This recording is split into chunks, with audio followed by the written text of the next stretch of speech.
तो राम राम जी, कैसे हो सारे? उम्मीद करता हूँ बढ़िया होंगे सारे। मेरे भाई बढ़िया होने चाहिए। सबसे पहले राम राम लिखते हो कि जब राम राम लिखते हो बहुत ही अच्छा लगता है, दिल से कनेक्टेड फील होता है। गाइस, मैंने अपनी जिमनी 5 डोर जो है फॉर सेल निकाल रखी है, आप लोग जाके परचेज कर सकते हैं। गाड़ी की जो ऑन रोड कॉस्ट मेरे को पड़ी थी वो 15,30,000 रुपये के आसपास पड़ी थी। एंड मैंने इस पे 4 लाख का काम करा रखा है। मैंने फॉर सेल 16,50,000 की निकाल रखी है गाड़ी, तो आप लोग जाके परचेज कर सकते हैं। 4 लाख का मॉडिफिकेशन है, बट मैं सिर्फ जो है 1 लाख रुपये अलॉय व्हील्स का ऐड कर रहा हूँ और वो कुछ नहीं, 1.5 लाख के लगे वो भी एक ही कर रहा हूँ। तो आप लोग ऐड ले सकते हैं जाके मेरे से, ठीक है। एनीवेज गाइस, आज की जो वीडियो है जिमनी 5 डोर के फर्स्ट एक्सीडेंट के ऊपर है। शायद से अभी तक आपने यूट्यूब पे ऐसी कोई भी वीडियोस नहीं देखी होंगी जिसमें हम लोग जिमनी 5 डोर के एक्सीडेंट के ऊपर आपको बताने वाले हैं सारी चीज़ें। देखिए गाइस, मैं आपको एक चीज़ बोलता हूँ सबसे पहले, अगर यहाँ तक वीडियो देख लिया तो लाइक कर दीजिएगा, कमेंट कर दीजिएगा। साथ ही साथ गाइस, अगर आपने अभी तक इस चैनल को सब्सक्राइब नहीं किया, सब्सक्राइब कर लीजिए। देखिए, जिमनी 3 डोर जो थी वो इंटरनेशनल मार्केट में बहुत दिन पहले लॉन्च करी गई थी, बट उस गाड़ी ने भी ग्लोबल एनकैप क्रैश टेस्ट में इतना अच्छा परफॉर्म नहीं करा था, ये मैं खुद मानता हूँ। और मारुति की हमेशा से ऐसी रही है वो कि इनकी शायद स्ट्रॉन्गेस्ट गाड़ियों में से एक ब्रेजा थी, एस क्रॉस थी, और ये एक दो ही गाड़ियाँ थी जो स्ट्रॉन्गेस्ट थी। उसके अलावा तो ये टीम ही बनाते हैं, तो टीम बनाते हैं तो बनाते हैं। मैं खुद बोलता हूँ, कई लोग मेरे को बोलेंगे कि भाई तू मारुति की चाटता क्यों? मैं चाटता नहीं हूँ, जो सच है वो सच है भाई। इनकी गाड़ियाँ बहुत गंदी होती थी पहले भी, अभी भी इतनी कोई खास बनाती नहीं। बट हाँ, रिसेंट वाले जो प्रोडक्ट्स हैं जिसमें कि फ्रॉन्क्स, बलिनो, आपकी ब्रेजा नई वाली जो आई थी 2022 में, साथ ही साथ जिमनी 5 डोर की जो हमने बिल्ड क्वालिटी देखी वो काफ़ी ज़्यादा सराहनीय है और काफ़ी ज़्यादा अच्छी है। कुछ लोग इसको मानेंगे, कुछ लोग नहीं मानेंगे, बट अब नहीं मान रहे तो उसमें कुछ नहीं कर सकता, बिकॉज कुछ लोगों का काम ही है मारुति से नफरत करना।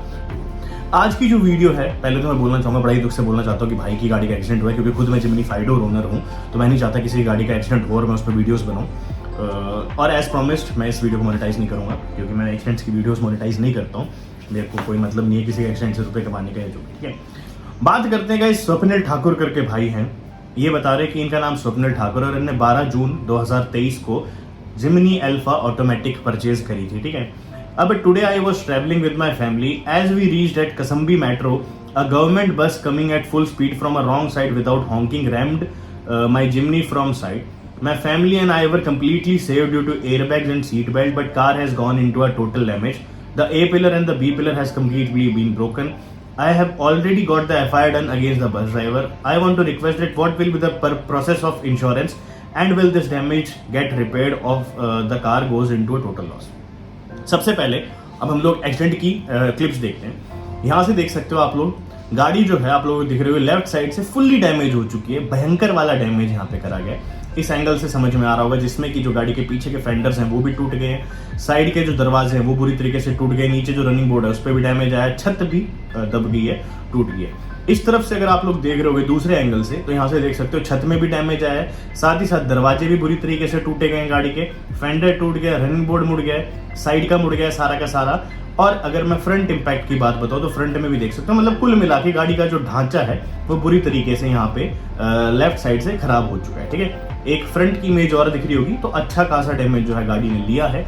बोनेट पे इतना इम्पैक्ट नहीं आया, बट एक तरफ हम बात करें लेफ्ट साइड की, तो लेफ्ट साइड की जगह पे गाड़ी में फ्रंट का डोर डैमेज हो गया, पीछे का डोर डैमेज हो गया, फ्रंट का फेंडर डैमेज हो गया, ए पिलर पूरा डैमेज हो गया, बी पिलर पूरा डैमेज हो गया, साथ ही साथ आपकी जो छत है वो भी डैमेज हो चुकी है। इधर से जो है आपको पूरी दिख रही होगी गाड़ी कैसी है कैसी नहीं है। एयर बैग्स जो है गाड़ी के वो भी खुल चुके हैं। तो यहाँ से एक चीज तो समझ में आती है कि भाई गाड़ी ने ना अच्छा खासा डैमेज जो है उठाया है, लिया है। सराहनीय ये है कि भाई बता रहे हैं। अब देखो एक्चुअल में क्या पता वो पढ़ा चढ़ा के बता रहे हो, मेरे को नहीं पता बिकॉज मैं अंदर नहीं था, और क्या पता वो सच बता रहे हो, मतलब कुछ भी हो सकता है। नीचे पोस्ट के कमेंट भी बहुत सारे, एक से तो मेरा आर्ग्यू हुआ, भाई कह रहे थे कि देख के लगता है कि तुम्हारी गाड़ी जो है 30-40 की मतलब बस की स्पीड 30-40 होगी, बिकॉज अगर बस की स्पीड पूरी होती तो तुम भी नहीं बचते, तुम्हारी गाड़ी नहीं बचते। तो लोगों को ना बिल्कुल भी समझ नहीं आती कि क्या बोलना चाहिए क्या नहीं बोलना चाहिए, दूसरों की जान तक मारने पर चले जाते हैं। अगर यहाँ पे मारुति की बात आ जाए तो थोड़ी शर्म कर लो भाई। देख के आप खुद बता सकते हो भाई, अच्छा खासा डैमेज लिया है गाड़ी ने। सबसे बड़ी बात है कि अंदर के ऑक्यूपेंट्स बच गए, और बस जैसे भाई मेरा खुद का ना थार का एक्सीडेंट हुआ था 2 दिन पहले, आपको पता होगा, ट्रक में लेफ्ट साइड से मुझे पता है कितनी जोर से ट्रक ने मारा था, और मेरे थार का भी इस जैसे ही हाल हुआ था। तो मेरे को पता है कि लेफ्ट साइड से जब इतना डैमेज होता है ना, कितनी स्पीड पे होती है कितने पे नहीं होती, ठीक है। ये सब छोड़ते हैं, गाड़ी के यहाँ पे एयरबैग्स खुले हुए हैं, सबसे अच्छी चीज़ है ये। मैं मानता हूँ कि मैं बहुत ही बढ़िया है कि मारुति के जो एयरबैग्स है प्रॉपर्ली वर्क करने लगे हैं। अब यहाँ पे इन भाई के ये क्वेश्चन में सॉल्व कर देता हूँ कि ये बोल रहे हैं, अगर इन केस भगवान ना करे आप लोगों को कभी भी एक्सीडेंट हो, ये भाई बोल रहे हैं कि मेरा प्रोसेस क्या होगा इंश्योरेंस का, मैं आपको बता देता हूँ। देखिए रिपेयर चीज हमेशा रिपेयर होती है, कुछ चीजें ऐसी हो जाती हैं जो रिपेयर सही हो जाती है। मेरी थार के केस में बताता हूँ, उसमें जो है केवल आपका जो पीछे फ्रंट वाला दरवाजा था वो बदला गया था, साथ ही साथ चेसी पे कोई दिक्कत नहीं आई थी, रनिंग बोर्ड पे कोई इशू नहीं आया था। छत तो खैर उसकी पूरी बदली गई थी, बिकॉज छत उसकी प्लास्टिक की थी, इसमें मैंने बताया अगर मेटल की छत हो तो उसमें फिर इशूज आते हैं, ठीक है। तो छत पूरी बदली गई थी। अब मैं आपको एक चीज बताता हूँ, जब भी आप लोग नई गाड़ी लो ना, हमेशा नई गाड़ी में एक ऑप्शन होता है RTI करके, जो आपके इंश्योरेंस में एड ऑन की तरीके से ऐड करा जाता है। अब what is RTI? RTI return to invoice करके एक छोटा सा एड ऑन होता है 2000 रुपए का, 3000 का। बट अगर आपकी गाड़ी कल को टोटल डैमेज या टोटल लॉस या किसी भी चीज में चली जाती है तो उन सबके बीच में RTI में आपको रिटर्न टू इनवॉइस, यानी कि इनवॉइस पे जितनी कॉस्ट दी गई थी आपकी गाड़ी की वो आपको मिलेगी। तो RTI हमेशा एड ऑन कराना। अब इस केस में इन भाई की अगर गाड़ी पूरी टोटल लॉस पे जाती है, यानी कि फुली डैमेज में दिखाई जाती है, और इनने RTI ऐड करा होगा तो इनको फुल कॉस्ट मिल जाएगी। अगर ये स्वप्निल भाई मेरी वीडियो देख रहे हैं तो इनको फुल कॉस्ट मिल जाएगी गाड़ी की, अगर RTI होगा। अगर RTI नहीं आएगी तो ये 1500 से लेके 3500 रुपए के आसपास एक मतलब इंश्योरेंस चार्जेस होते हैं। कुछ प्लास्टिक के पार्ट्स ऐसे होते हैं जो कवर नहीं करे जाते, तो उन सब के बीच में ये प्लास्टिक के पार्ट्स की कॉस्ट इनको 1000 रुपए, देखो 1000 से 1500 फाइल चार्ज होता है, डिपेंडिंग आपकी इंश्योरेंस कौन सी है। साथ ही साथ कुछ प्लास्टिक पार्ट्स तो 3500 रुपए के आसपास खर्चा आएगा इनका, अगर ये विद इंश्योरेंस जाते हैं तो, ठीक है।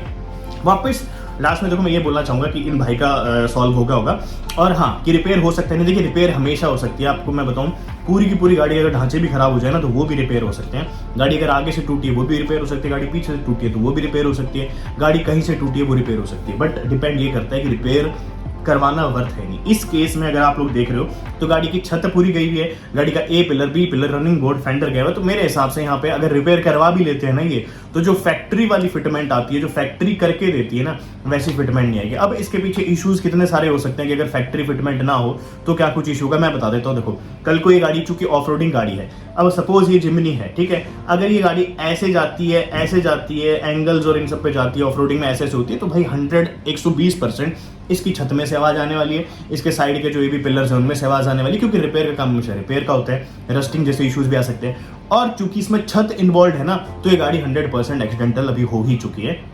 लेकिन मैं आपको एक चीज बताता हूँ, जब भी हम लोग कभी मैंने भी आज तक अपनी गाड़ी पे रैप कराया, मैंने छत उसकी कभी नहीं छुड़वाई, बिकॉज अगर छत पे आपका थोड़ा सा भी ऐसे हो गया ना, हल्का सा पेंट वर्क हो गया, तो आपकी गाड़ी फुल्ली टॉपल्ड, यानी कि गाड़ी चलते चलते पलटी थी, इन ऐसे सब केसेस में आती है।